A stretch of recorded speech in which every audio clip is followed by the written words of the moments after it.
It's not 8 o'clock yet. It's close. There is. I'm not sure why I'm not hearing very well. I might have the speakers turned down. Oh, I do. There, that'll be better. You come in loud and clear, Terry. Yeah. Good. I have a question for you, Jan. The organizers of the Interfaith March for Peace and Justice had some contact from your UU congregation, but they had lost contact, and I gave them an email address for your minister or whatever for the church. Do you know if your church is championing that still? Let's see, I need to unmute you. Oh, we did it again. Okay. Okay. Well, I was the one that responded initially. Okay. Social Justice Committee. I wouldn't say that the church as a whole yet, but that's our intention. Okay. Yeah, they should have my email address, I guess. I don't know what happened with that. Maybe it got your email address got scrambled or something. Could you put that in the chat and I'll send it to? Sure will. Yep. Let's see, what's his name? Greg Davis. Okay. Is that Pablo, who's the UUSJ? I think that. Oh, yeah. Hello. Hi, Pablo. Hey, how are you guys? See if I can't. Okay. I'm supposed to announce that this is going to be recorded so that there will be, it will be available for other congregations if they want to look at it later. I'm here to introduce our three fabulous people from UUs for Social Justice in the DC area. Hi, Elizabeth. Lavona Grow and Bob Denniston and Pablo De Jesus. I was going to make you De Cruz, but I didn't think that was right.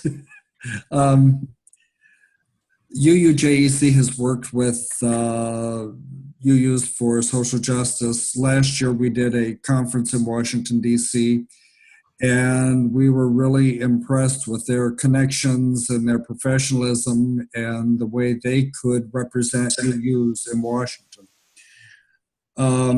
My own church in Des Moines, Iowa has done a monthly Right Here, Right Now campaign.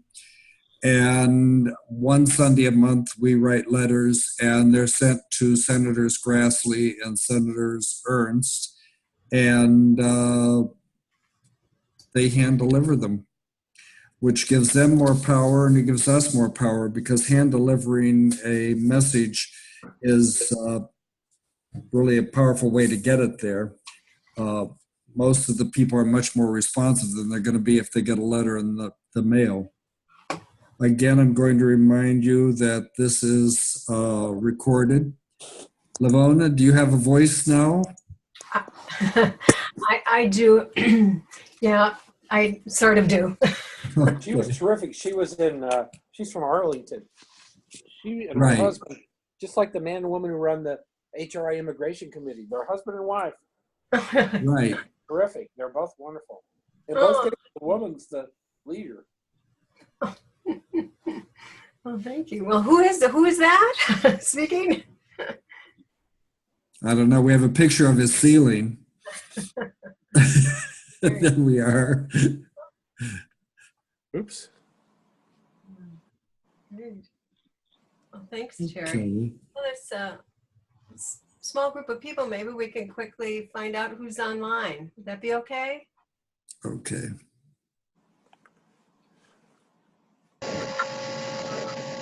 Pablo kind of got there's. Hi, Elizabeth. Hey. Hi. Why don't you introduce yourself? Okay. So I'm Elizabeth Gashir. I am the UUCA Social Justice Youth and Young Adult Coordinator. Okay, great. Yeah. Well, Sorry, UUCA is Unitarian Universalist Church of Arlington, for anyone who doesn't know. Thank you. I'll go. I'm Bob Denniston. I'm also from Arlington, UU Church of Arlington, and board chair of UUSJ. Right. So, is there Cheryl Grease? I'm here. I'm at the library. I'm here. Oh, hi. Where are you from? Loveland, Colorado. Loveland, Colorado. It looks gorgeous behind you there. It's snowing and sleeting here in Virginia. I'm lucky. Great. And let's see. I don't see a name. I just see iPad over there. Gentleman with a beard. Hi, can you hear me? Yes. Uh-huh. Hi. This is my first time I've used Zoom, so I'm kind of like figuring out how to do it. This is Terry Grogan. I'm with the Unitarian Church in Reston. I was at your wonderful session on Saturday, and I'm joining in today as well. Great, great. Good to see you, Terry, again. Thank you.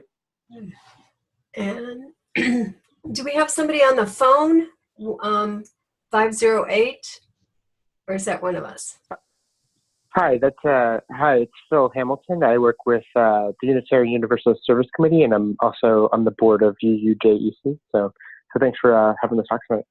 Great. Okay. Wonderful. Good. All right, Terry. How do you want to proceed? I think you might want to describe your program and go from there. Okay, did we miss anybody in the check-in there? I don't think we introduced Cheryl Grease. Hi, Cheryl. Hi, I'm here.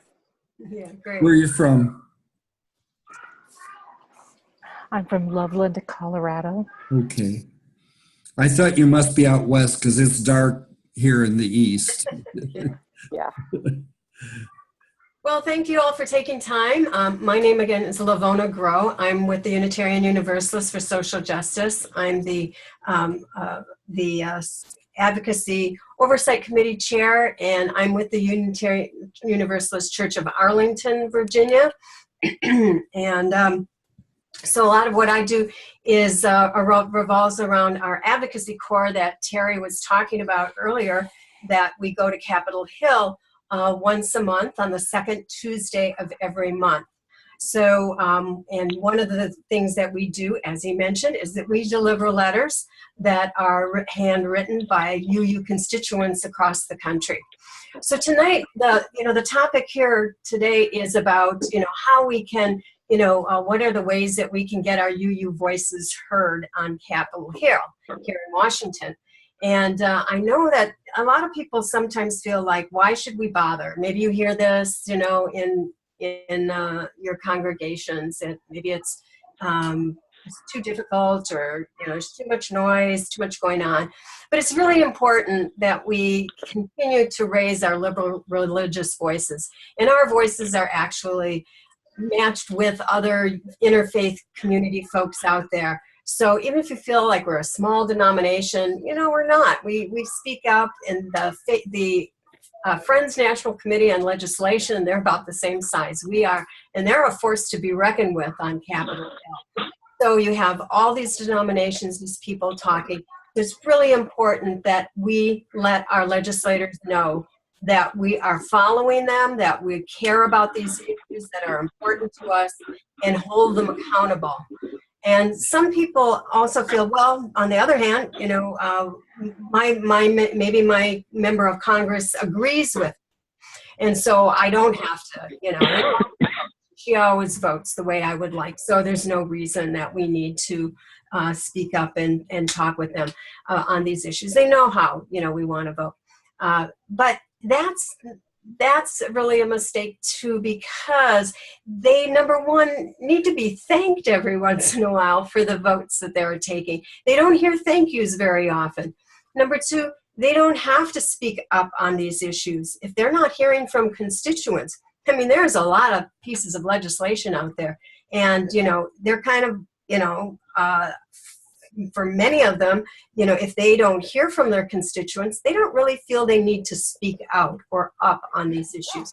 And even if they're not taking a very public stand in the press or whatever, they can be speaking to their, also to their colleagues. And we do want to make sure that they recognize that, you know, we are following these issues and they're important to us. I know in our own case here in Virginia, Senator Warner was not speaking up very much early on some environmental concerns, and the Sierra Club and a number of organizations were lobbying him regularly. And actually, it changed. He changed his approach on this, and he was starting to speak up more. They actually saw him make a change on that. So we need more members of Congress speaking out on the things that are important to us as well. So we have to be vigilant about doing this. I feel passionate about it also because I believe this is a way for us to fulfill our fifth principle, live out our faith in the democratic process by using the democratic process. And this is a way, in terms of congregations, these things that maybe that we'll be discussing are ways that you can bring these types of things to congregations and do things collaboratively, and there's power in doing some of these things together. So one of the most important things I want to give, there's 4 things. I'm going to do a little screen sharing at a couple of points in here too. But I think what I'll do is just kind of run down real quickly what the 4 points are that we're focusing on today. And then I'm going to show you some resources that are available to help you, to carry out some of the types of advocacy opportunities. And I want to use also a lens. I don't know if you've heard of the term CWAC. I don't know if that's familiar to anybody. It's kind of UU code.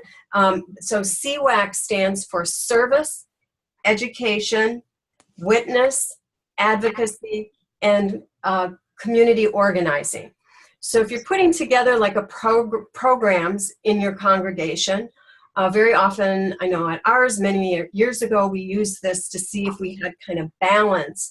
Or when a new group started, we looked at that lens and said, as a forming group, look at these various ways that you can deliver, your programming, and if it's appropriate, to try to have balance on them. So for UUSJ, actually, we're focused on 3 of these areas, but the 2 that we'll be addressing really today is education and the advocacy component. We do a lot of witness also. In fact, on Saturday, Pablo's going to be out there and a whole bunch of other people for the March for Our Lives. So witness is really important, and it always has been in this denomination, and we know how to do that well. We show up. The tougher part is, what do you do after that? To what end do we do those things? And for me, we have to follow up with trying to, if this is to create the political will, then we have to go and take that next step. We need our hosts and participants in the meeting. This meeting is being recorded. And so to create that political will. And so that's really important that we keep that in mind, that this is part of a number of things that we're doing. So the 4 areas that we'll address is the letter writing to members of Congress, visits to district offices, attending forums with our members of Congress, and 4th, as we get into the election cycle, is either hosting or attending candidates' forums. I want to spend most of the time talking, though, about the letter writing and what that looks like. Terry already mentioned to you what at his congregation that they're doing that, the Des Moines, Iowa congregation, and we're partnering with them on a monthly, what we call Right Here, Right Now, with W's. And we have a little toolkit too, and I'll show you that in a little while. So the main thing here is that these are personal letters. These are not form letters. They're not, just postcards that you sign. Those aren't weighed as much by offices. So the reason we've kind of chosen some of the, these approaches is because we've heard from Capitol, or the staff on Capitol Hill, and there is research out there about what's most effective. So the more effort, if you think of the more effort that you put into something, the impact is greater. So they even count in some offices, many offices, like a petition or a form letter. If you have 500 of them, they might count that as one letter. Whereas if you have 15 or 20 letters that are handwritten and personalized, that counts 20. And so it does make a difference. They know that it takes you effort to do that work. So what also is, I think, powerful about what we're doing is when we go to Capitol Hill, we are going out on behalf of the denomination. We work with the UUA and the UU Service Committee. And so we have people who make calls and reach out to congregations in targeted districts. And we get them to write letters, and they send those to us. So putting on our letter writing campaign isn't that difficult. It's for some people at congregations, they like to do it on a regular basis. It creates a culture of of advocacy and I think a spiritual practice as well, element of this. And I think what I'll do is kind of go through all these other things and then circle back to some of the tools. But there is a toolkit that I can share for those people who really would like to organize these in their congregations. It just takes we prepare for the issues that we go out on monthly. We prepare talking points, a one-page, two-sided document that has grounding in our faith, some talking points, and a sample letter for you to kind of model. But you don't write it verbatim. The important part is that you tell your story, or you tell something authentic about your experience that you have. Because they get a lot of facts and numbers, but what we're talking about more than the head is really talking from your heart. We bring the moral grounding when we go into these offices, which they do not hear most of the time. So we're speaking from our faith. So from principle. So we talk about the inherent worth and dignity of all people. Dreamers need to be, treated properly. And whether it's the environment, climate justice, frontline people, rather than, again, them hearing the facts and figures, they need to hear about how people are impacted. So I want to bring to your attention, and actually I may need to do some screen sharing now that I think about it. Terry, will you be able to let me do screen sharing? I guess maybe I can go ahead and do that. Does everybody see my screen here now? What are you seeing? Can somebody tell me if they see? Yeah, I can see this image of people, somebody's, yeah. MFE. Okay, great. All right. For those of you who came on late, I have a little bit of laryngitis and cold, so bear with me. So here, I want to tell you that about a great opportunity to jumpstart a letter writing opportunity. Lavona, I want to interrupt you for a second. For those of you on your telephone, if you'll hit *6, you can be muted. To unmute, it's *6 again. We're getting an echo, and I'm sorry to interrupt. That's okay. That's okay. And for you, if there's anybody that is only on a phone, I'll try to give a little context of what I'm doing and seeing. So I'm on right now, I brought up the UU Ministry for Earth website. It's pretty new. It's only about a month or two old, by the way. And so this year we're having what they're calling it, the theme is really Climate Justice Month, not Earth Month, but Climate Justice Month. And we're focusing on the frontline communities, people who are impacted. And so this year, like in previous years, they put together toolkits of information. So what I'm doing now, I'm scrolling down on the homepage, and there's a box there that says Earth Day 2018. And if you click on that, it'll bring you to a page that talks about, and the hashtag is it's justice for hashtag each generation. That's part of the theme this year. It's part of a campaign with the United Church of Christ. There is a toolkit here, a resource package for you to use in putting together your program for the month. But if you notice right underneath where it says download the resource packet, this is very important because it says that the UU Ministry for Earth is also partnering with the UUs for Social Justice for a Right Here, Right Now letter writing advocacy campaign. So you can organize a letter writing event at your congregation. So this gives you a really good opportunity as part of a national effort. So you can sign up here and you'll get information. It's a little too early for us to announce what the actual issue is going to be because with legislation, you don't know what's going to happen. The continuing resolution goes, for a few more days, and we'll find out what's left and what needs to be dealt with at that point. But we'll be sending information out on what it would be. So what they have here is a link to our website, which will take you to the Right Here, Right Now toolkit.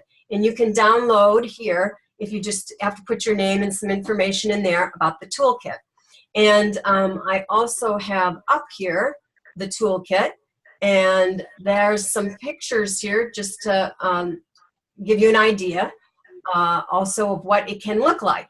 So this is the toolkit. I'm going to scroll down quickly.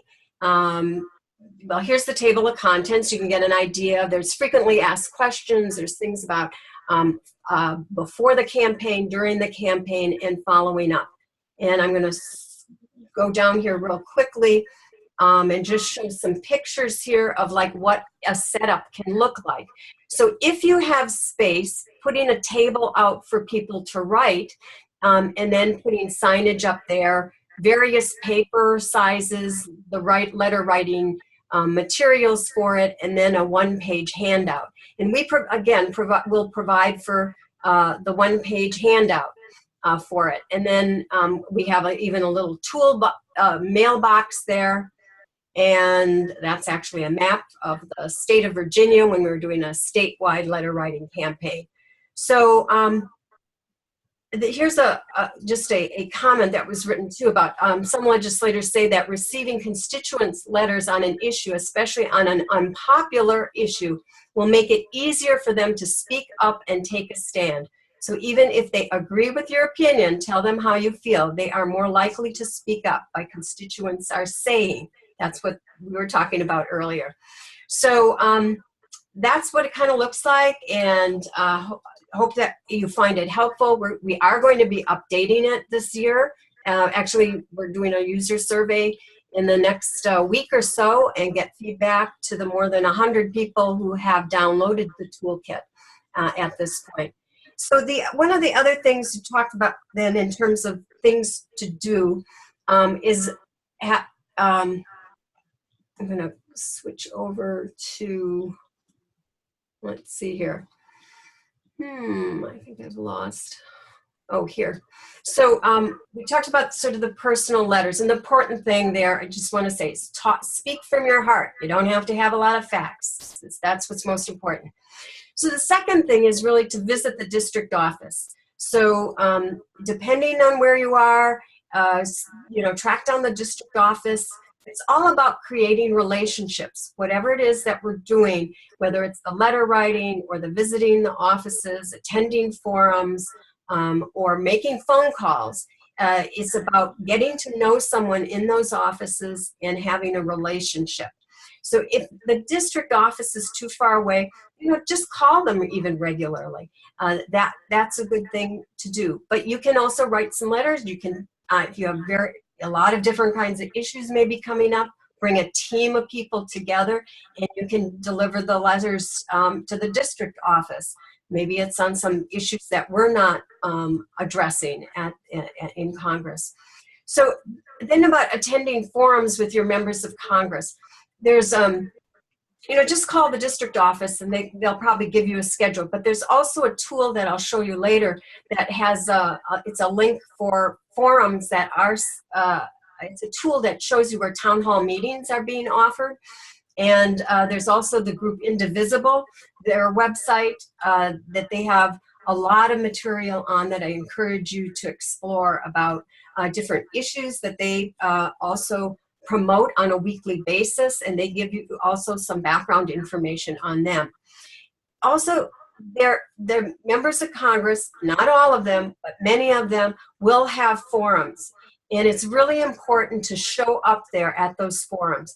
And it's really helpful if you have a team of people and you can research some issues that are important. This is the educational component of doing this work together as a congregation, is to come together, figure out what's important to you, and then do a little research on those issues, right? And you can write up some questions. You can even take some time practicing presenting some of those if people aren't comfortable.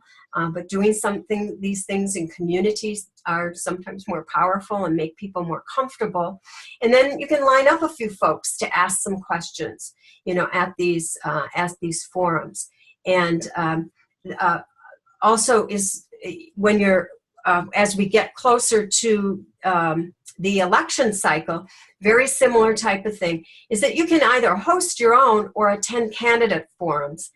Hosting a forum is not that difficult, and you just need to make sure that you are offering opportunities. If there are like a Republican and a Democrat, if you're offering the opportunities to both, you can join with community partners in doing that kind of thing, and other faith-based groups. Same kind of thing here is the opportunity to do a little, if you have a group in your church, for example, a green activist group or an immigration group, whatever it might be, Palestinian and Israeli group, this is an opportunity for them to sort of fine-tune and hone some questions that are really important to them. And then you write up the questions again, and then identifying several people that can ask those questions, and get up in the line. The visibility part is really important, and to have regularity and a certain frequency in the relationship with your members of Congress. The front office, the staff, we usually find are very very willing and want to be helpful. A lot of them, that's part of their job, and they are eager to answer questions. And you can get to know the people in the offices that handle particular issues. So if you're working on a particular issue, it's not just the front office where you can, leave a message. Some people ask about, making phone calls. This past year, there's been so many phone calls. A lot of the calls will just go into sort of a leave a message, rather than getting a human necessarily. But you can try calling, and you might have to, it might take a while, but that's good, but you'll just be tallied. It'll be just, okay, we've got one phone call for the Dreamers or that. But if you're trying to make a case, on something, then it is better to either write that letter. We don't encourage you to mail letters to members of Congress. It will take 3 to 4 weeks to get there. It has to do with anthrax and envelopes, and it just won't get there. If you are going to send, something, you want to send something other than through us, where we can hand deliver them, then I suggest you either go to the website and do the email. I have found, though, that I don't get responses all the time on just the emails. They have algorithms, and they tally these, and it's not necessarily read like we know that the hand-delivered and handwritten letters are. So right now I'm showing on the screen our UUSJ website. And here I'm going to show you a couple of places that you can go for information. So one of the things here, here's a Senator Cardin. There's a picture, we're under the word advocacy here for the use on the phone. We're on the website. It shows that some of our advocacy corps members, and we had just delivered some letters to Senator Cardin. And you know, you never know. We ran into him actually in the hallway. So he stopped and talked to us. We very often, especially it's more likely in the House, do have opportunity to meet with the member of Congress and get into conversation. We try to feed that information back to congregations when it happens, and when we have a meeting. We would love to partner with congregations like we are with Des Moines. So if you're interested in doing that with us, please let me know. I put into the chat section over there my name, telephone number, and email address. So I'm going to go to the tab now that says advocacy, and there's one that says advocacy core. And on that page, there's information about, we have periodic information sessions about our advocacy core and some other things. Here's action alerts, information pages that we have. Like the last issue we went out on was protecting the Johnson Amendment, separation of church and state. But if you scroll down to advocacy core resources and other resources, you'll see that we have some things that should be of particular interest to tools to your congregation. One of which at the top here is how to plan and meet with your member of Congress. There's another one under that called the anatomy of a meeting, and that really gives you minute by minute, roughly, if you have a 30-minute meeting, how much time you should spend and what are the roles that you need to play when you're meeting. Here's that town hall meeting project, it's called, and let's see if I can get to it quickly. So in here, if you come to the page, you just put in your zip code right here, and it will tell you what meetings are currently scheduled.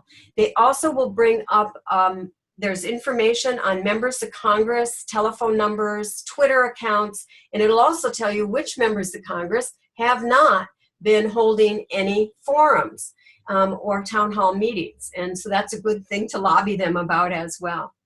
So you'll see here also, there's a page, it's a UUSJ page on mobilizing for elections.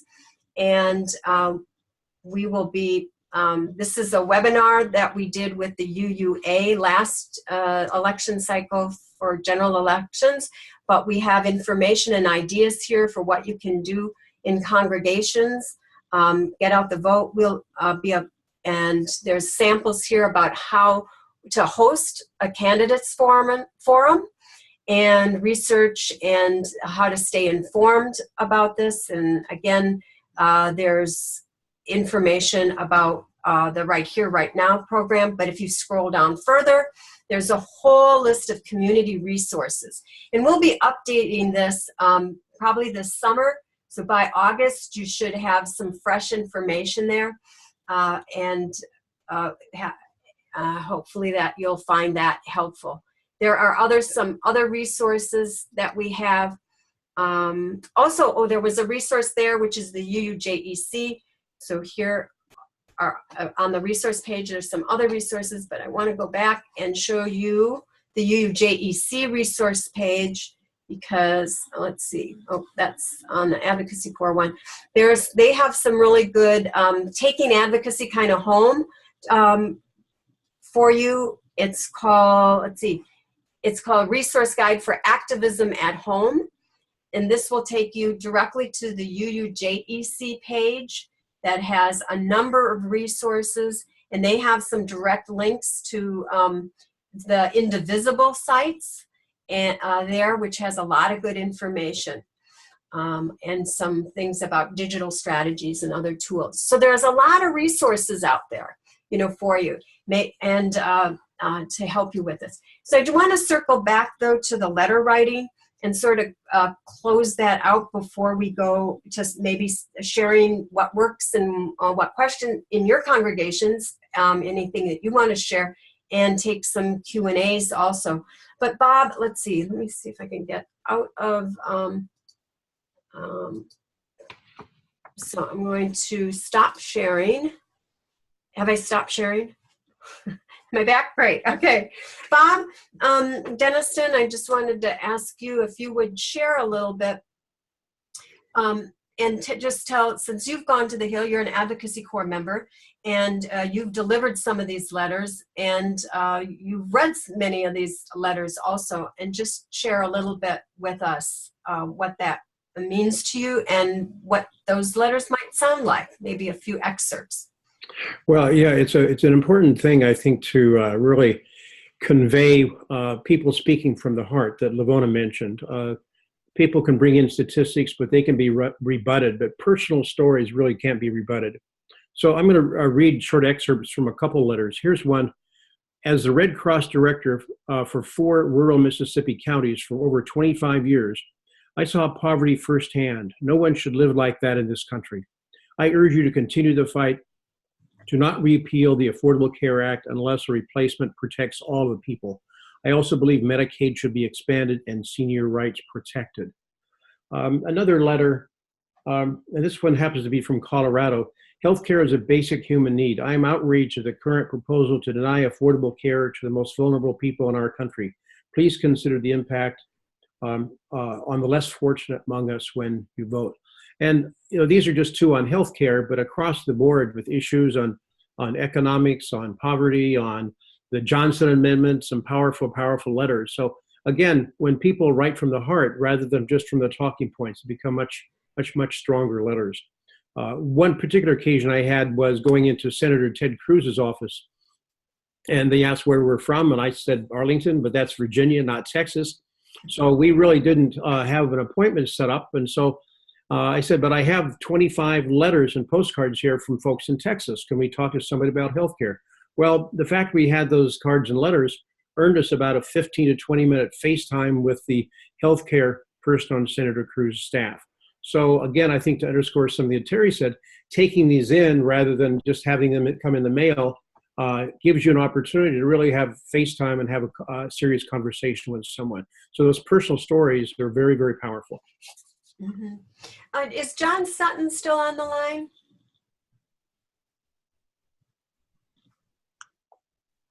John, are you still here? I guess not. So John was doing some of the outreach also to making phone calls and going, talking to folks in like Nebraska and some of the red states and Oklahoma and several others. And it's been very meaningful. He's found that that they haven't, it gives them also an opportunity, another way to have a voice.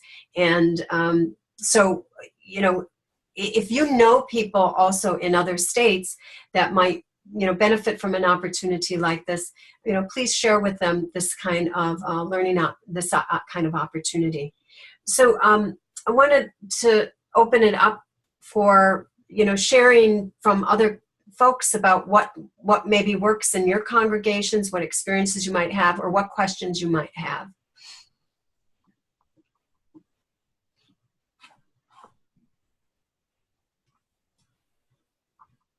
Can you hear me? Yeah, there you go. Now I can.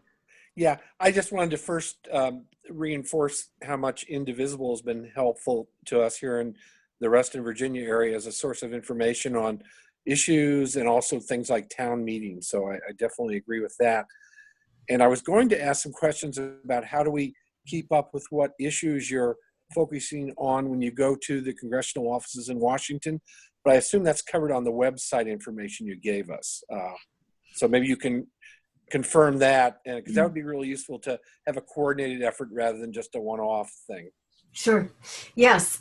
So what we try to do, we've been at this about a year now, so we're still kind of refining and how we're doing some of this. The pattern we're getting into now is putting up an information page on the website, and that becomes also the basis for our talking points when we go to the Hill. We'd love to be able to tell people very early on, much earlier than like a week or two, what the issue might be. But sometimes we have to be opportunistic, and we really just don't know what's coming up. And so the only thing that I know for sure is that this April we'll be we will be going out on something tied to and related to the Poor People's Campaign, and spending on probably safety net. It's probably going to be SNAP. Probably have that decided by Tuesday of next week. And then we are definitely going out in May, delivering all those letters on climate related to the environment, climate justice. Bob? Yeah, a good example of how quickly things can turn was this last time. Actually, in March, we went out on the Johnson Amendment, separation of church and state. About a week before, though, we thought we were going to go out on the opioid issue, but we got intel from the Baptists who said, look, there's something on to ban the Johnson Amendment may be buried in a rider on the new funding bill.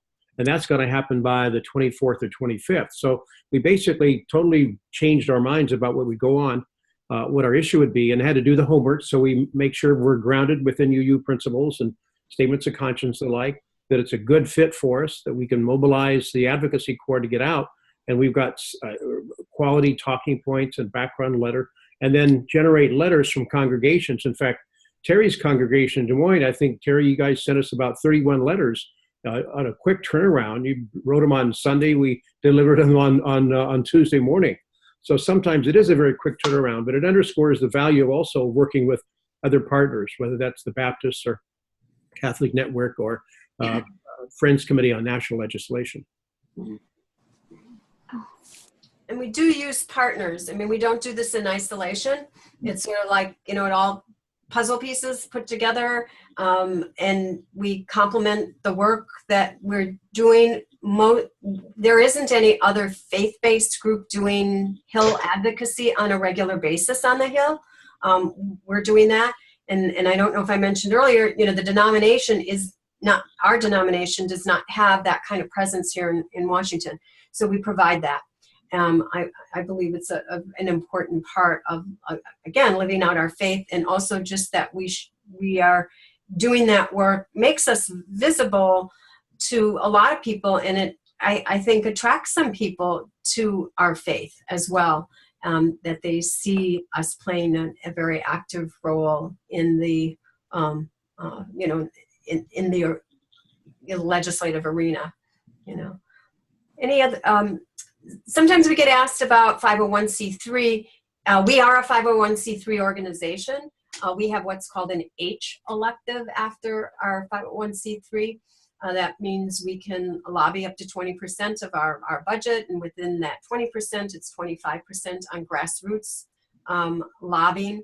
But that, the IRS guidelines, this applies to churches as well, in terms of like, if you're concerned about, this, but it's, if it's not a significant amount, which it's not going to amount to for, most congregations, we don't generally use staff to go, and it's volunteer time.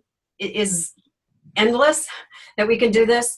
If you're not also, very often, if you're just educating and not talking about a particular bill, is to say, vote this way on that bill, or for or against, but you talk about what your grounding is, or what your, general position is, or why, this seems immoral, with the Dreamers or whatever, but you don't necessarily say, well, vote for this bill or not, this bill. To add a little bit to that, the Johnson Amendment was done to keep churches and 501c3s nonpartisan. And I think it's a real value to our institution to be able to speak to issues and not to candidates or parties, because you can really get bogged down if you attach yourself to a party, because parties will always do something that we don't like. But when you say we don't want handguns in schools, that's a very specific issue, and we can tie that to our religious grounding and everything. And we really make a point of doing that in our talking points. When we go to the Hill, the Advocacy Corps members have about 4 pages of information, and there's usually a half a page at least, even on the, that has to do with the grounding in our faith. Why are we going out on this? why do we do that? So we pull on actions of immediate witness, statements of conscience, study action issues, resolutions that have been passed, or any kind of public statement that the leaders of our denomination have faced. So we do that research, we provide that, and I believe that's part of educating ourselves as well about our faith. Many people, I did not know when we were working on the healthcare issue, how far back we were calling for, universal healthcare within the denomination. So, it's part of that, the sort of that CWAC that I was talking about earlier, education for us as well. It's not just education on the outside of UUs, but for us, it's education and keep us grounded in why we do this work. And sometimes it's helpful to have, and we have a briefing in the Dirksen Senate cafeteria in advance, and there's a chance for Advocacy Corps members to raise any issues that they have heard about or they've read about, or there might be a little pushback on something. So, for example, gee whiz, isn't the Johnson Amendment, doesn't that compromise freedom of speech from your ministers? And the answer is no. As long as you're getting a tax advantage in your church, no, you can't favor, as Terry was reminding us, you can't favor a candidate or a party. But a minister can go home and write on his or her Facebook page in favor of a candidate or a party all they want. You just can't use church resources to do that. I might add, too, that one of our briefings in the Senate cafeteria, Senator Bernie came along and asked what we were up to, and we told him, and he said he wishes us well, and he went out the door. So we felt particularly inspired because Senator Bernie we're on the same side on the healthcare issue. Encouraging us and said it was important that we were all coming out. Actually, we did such a good job, all the faith community in particular in healthcare, is that the other side saw how well we organized. And on the by the time they got to the tax bill, they moved that so quickly because they didn't want us to get organized. Part of it was they did not want us to get organized like we did on healthcare. So, kind of speaks to the success in a way on that issue. These things are cropping up, though, the issues. We have to be vigilant on many fronts, because just like on the Johnson Amendment, which was, in the tax bill, or there's things that just get, plugged in the funniest places. And so that's why we have to sometimes react so quickly. On the environmental issues, just to let you know, also, we coordinate very closely with the Washington Interfaith staff community on the table on ecology and environment. I'm the representative for the UUA on that table. So we go out and lobby together also as a team on issues. So that goes on also, and we gather information. Those meetings are every 2 weeks, and so we have information that we try to share. So on that page, it was mentioned about keeping up on the issues. We're doing now more frequently the information page, so you can have some of that background information and links to current articles and things like that as well. I've put in the chat section actually a lot of those links that are there that I kind of took you to. And I think that UUJC will be posting some of those also in terms of some of the resources. Elizabeth, are you still kind of listening in over there? I was wondering from your perspective in a congregation, what, one of the things, actually, I forgot to mention this, and you're the person I needed to go to meet with. This is my church, is that some of us want to do a letter writing campaign with the parents and children down in the RE section. So reaching what we have found in some of the churches, which is a challenge, is that the parents are so busy in between or after service, after the services, they don't get, in our case, it's upstairs. We say there's the upstairs and the downstairs.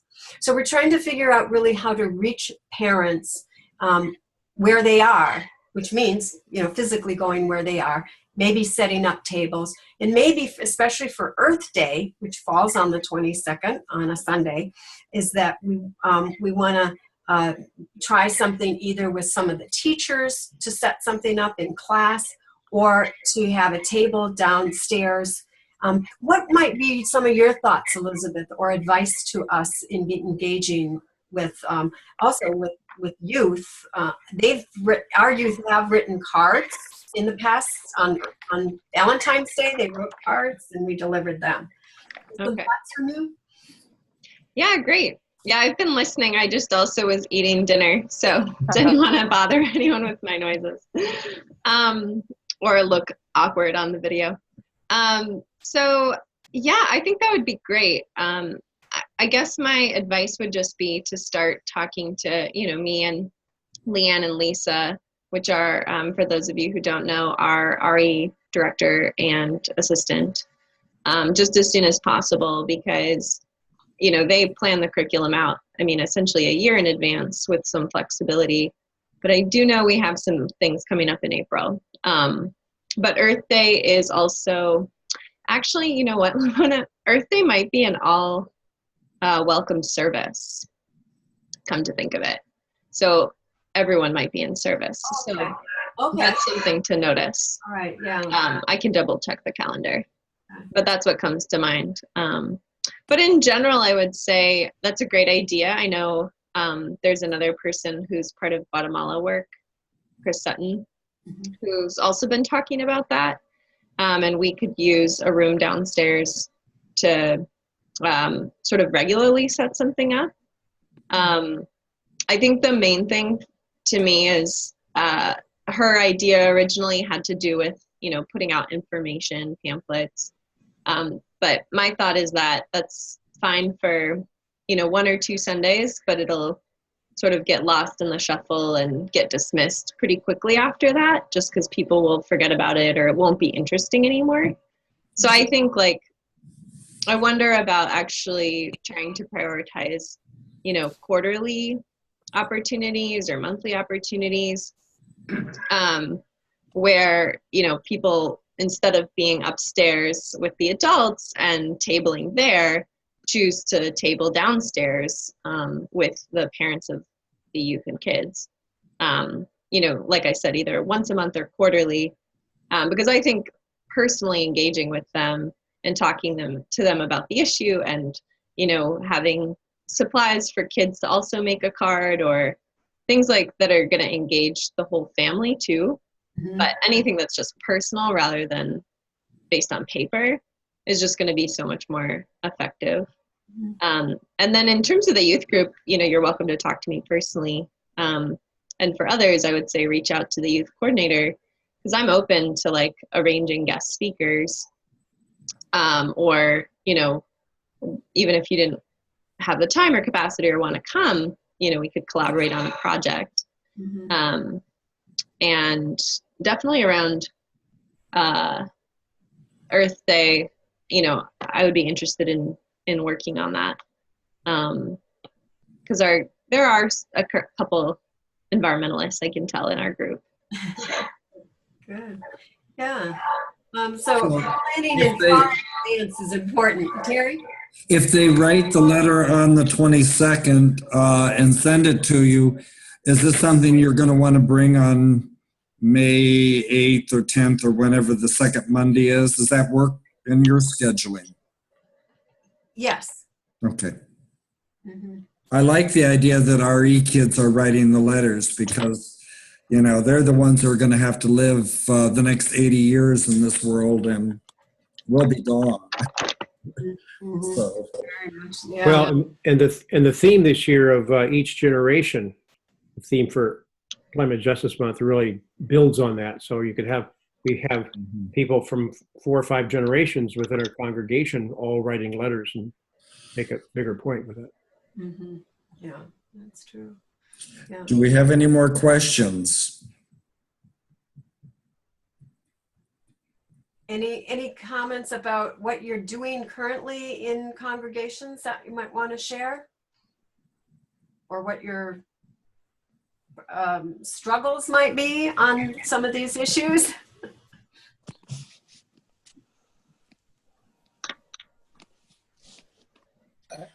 I'd just like to ask Cheryl really quickly, is fracking still a big issue in Colorado? When I was out in Colorado, that was a big environmental issue. It's a huge That's issue. the economy depends on fracking. Yeah, it's a huge issue. In fact, I have fracking in a kilometer of my house.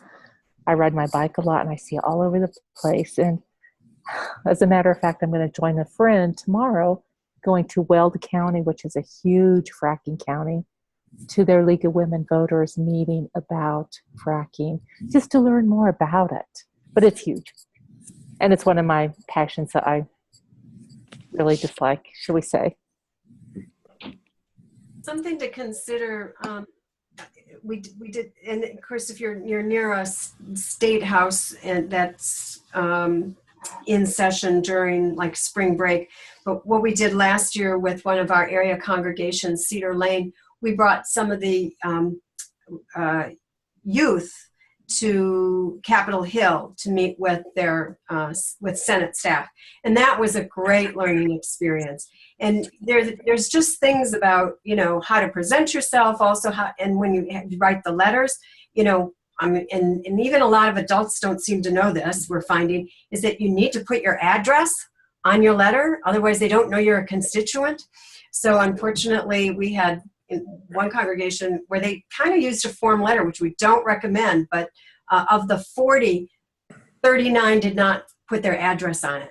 And so those get thrown out because there's no way to tell whether you're a constituent. So as part of our learning how to be good citizens, engaged citizens, there's some teachable moments for young kids about even how to write a letter, you know, and make phone calls. Yeah. All right. Well,